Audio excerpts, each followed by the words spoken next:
गोरेगावमध्ये पहिल्यांदाच अंतराळाची सफर या कार्यक्रमाचा मोठ्या प्रमाणात उत्सव साजरा केला जात आहे। याचे आयोजक आहे वार्ड क्रमांक 54 चे नगरसेवक अंकित सुनील प्रभू। आपण त्यांच्याशी जाणून घेऊया काय त्यांचा असं म्हणणं आहे आणि काय त्यांना सुचलं की विद्यार्थ्यांसाठी आपण हे करावं म्हणून। या तर आपण बोलूया अंकित सुनील प्रभू सोबत। सर काय म्हणाला, आपण पहिल्यांदाच असा एक कार्यक्रम आयोजित केला आहे आणि त्यांना विद्यार्थ्यांना काय याचा फायदा होईल? मला असं वाटतं मुंबईमध्ये पहिल्यांदा ही संकल्पना घडते आणि मला आनंद आहे ती माझ्या वॉर्डमध्ये घडते। आपण वर्षभर विविध कार्यक्रम त्या ठिकाणी घेत असतो, पण विशेषतः विद्यार्थ्यांसाठी काहीतरी वेगळं करावं असं माझ्या मनात होतं आणि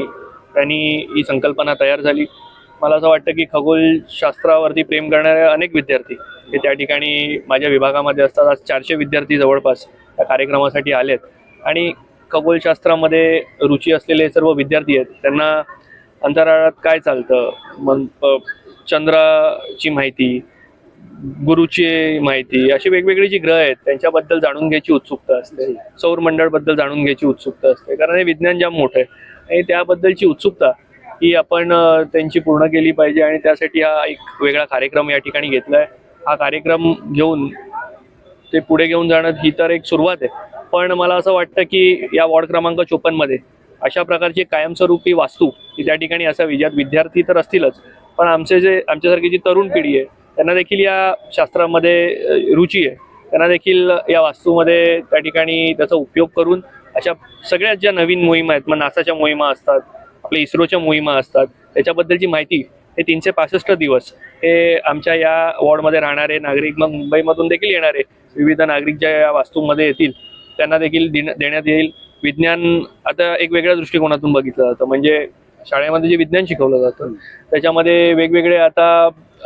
प्रोजेक्ट बेस्ड एज्युकेशन या ठिकाणी आलं आहे आणि म्हणून सोप्या भाषेत विज्ञान एक अशा पद्धतीनं आपण विद्यार्थ्यांना शिकवू शकू। शाळेत जे शिकतात ते वेगळं, पण एखादा शनिवार रविवार आपला परिवार आपल्या या लहान मुलांना घेऊन अशा प्रकारचं पण पिकनिकला जाऊ शकतं। अशा प्रकारची वास्तू ज्याने विद्यार्थ्याच्या ज्ञानामध्ये पण भर पडेल अशा प्रकारची वास्तू मला या वॉर्ड क्रमांक 54 मध्ये तयार करायची आहे। मग त्यात खगोलशास्त्र असेल, विज्ञानाशी निगडीत वेगवेगळ्या गोष्टी असतील आणि अशा प्रकारची जर कायमस्वरूपी वास्तू या वॉर्ड क्रमांक 54 मध्ये तयार झाली तर मला असं वाटतं की या वॉर्डमध्ये असणारे विद्यार्थी, या वॉर्डमध्ये असणारे आपले विज्ञानावरती प्रेम करणारे माझे तरुण सहकारी, त्यांना या वास्तूचा फायदा होईल आणि त्या दिशेने माझं काम सुरू होईल। नॉर्मली बघितलं गेलं तर नेहरू तारांगण इथे हे लोक हे सगळे बघण्यासाठी जातात आणि ज्यांच्याकडे पैसे नाहीत त्यांच्यासाठी तुम्ही इतकं महत्त्वाचा आणि चांगला कार्यक्रम आयोजित केलेला आहे। आणि दुसऱ्या गोष्टी तर फर्स्ट टाइम आपण हे सगळं आयोजित केलंय। एक शिक्षित नगरसेवक ते दुसऱ्यांना शिक्षित बनवण्यासाठी काय काय प्रयत्न करू शकतात? तर मला असं वाटतं की मुंबई महानगरपालिकेतर्फे काय केलं पाहिजे, त्याच्या शिक्षण विभागातर्फे काय केलं पाहिजे हे मी माझ्या अर्थसंकल्पाच्या भाषणामध्ये माझं मत मांडलंय आणि त्यामध्ये मी शिक्षण समितीवरती पण आहे आणि म्हणून मुंबई महानगरपालिकेची अशा प्रकारची नेहरू प्लॅनेटोरियम जसं आहे तशा प्रकारची कायमस्वरूपी वास्तू असली पाहिजे, त्याबद्दलचं पण मी मत त्या ठिकाणी ठेवलंय। जेणेकरून मुंबई महानगरपालिकेच्या विद्यार्थ्यांसाठी तर ते मोफत असलंच पाहिजे, पण या मुंबई शहरामध्ये अनेक शाळा आहेत, मग खाजगी शाळा देखील आहेत, त्यामध्ये शिकणारे विद्यार्थी देखील त्या ठिकाणी आले पाहिजेत। मग पूर्ण देशामधून अशी वास्तू ती आपल्याला तयार केली, पूर्ण देशाच्या विद्यार्थ्यांना त्या ठिकाणी यायचं आकर्षण असलं पाहिजे आणि मला असं वाटतं की एक पर्यटनाचं स्थळ मुंबईत देखील त्या निमित्तानं तयार होईल आणि ती वास्तू मुंबई महानगरपालिकेने बांधली आहे, त्याचा अभिमान देखील आपल्याला असेल। अशा प्रकारची वास्तू ही मुंबईत तयार झाली पाहिजे आणि त्यासाठी अतिरिक्त निधी जरी लागला तर एक चांगला निधी या विषयी अलॉकेट करून अशा प्रकारची वास्तू तयार झाली पाहिजे, पण आपल्या वॉर्ड पुरता। मग आमच्या वॉर्डमध्ये अनेक असे विद्यार्थी आहेत, त्यांच्या पुरता एक 365 दिवस, म्हणजे आता असं आहे की वर्षभरामध्ये कधी पण ग्रहण येतं, मग ते सूर्यग्रहण असेल,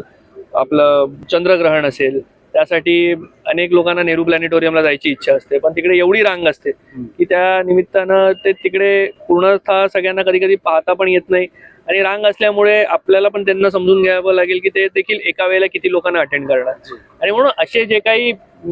खगोलशास्त्राशी निगडीत जे काही घडत असतं त्याच्याबद्दल माहिती घेण्यासाठी उत्सुकता ही विद्यार्थ्यांना देखील तेवढीच असते, पालकांना देखील त्यांच्या तेवढीच असते, तरुण वर्गाला देखील तेवढीच असते आणि म्हणून या सर्व गोष्टींसाठी कायमस्वरूपी वास्तू मग ती या गोरेगावात असावी, ती या माझ्या वॉर्डात असावी, जेणेकरून आपल्या या वॉर्डातल्या या सर्व खगोलशास्त्र प्रेमींसाठी एक ती वास्तू एक नेहमी कायमस्वरूपी वास्तू तयार होईल आणि ते त्या ठिकाणी वारंवार येतील आणि या विषयी त्याचा अभ्यास देखील करतील आणि अनेकांचं प्रबोधन देखील करतील. आपल्याला कसा प्रतिसाद भेटला साहेब पहिल्यांदा आपण? मला असं वाटतं पहिल्यांदा मी संकल्पना त्या ठिकाणी केली आणि मला आनंद आहे की 350चा स्लॉट होता, तो आता 400, 450, 500 मुलं आज या ठिकाणी आली आहेत आणि मला आनंद आहे. आज मी पहिलं वर्ष आहे माझा हे कार्यक्रम करण्यामागे आणि मला असं वाटतं की येणाऱ्या वर्षांमध्ये हा कार्यक्रम अशाच पद्धतीनं वाढत जाईल आणि या माध्यमातून अनेक तरुण पिढीला जे खगोलशास्त्रावर प्रेम करतात त्यांना देखील या आमचे जे मयूरेश सर होते त्यांनी एक मार्गदर्शन केलंय की या क्षेत्रामध्ये ज्यांना करिअर करायचं आहे किंवा इस्रोमध्ये जी काही पदं निघतात किंवा इस्रोमध्ये जे काही जॉब ऑपॉर्च्युनिटीज या क्षेत्राशी निगडीत तयार होतात,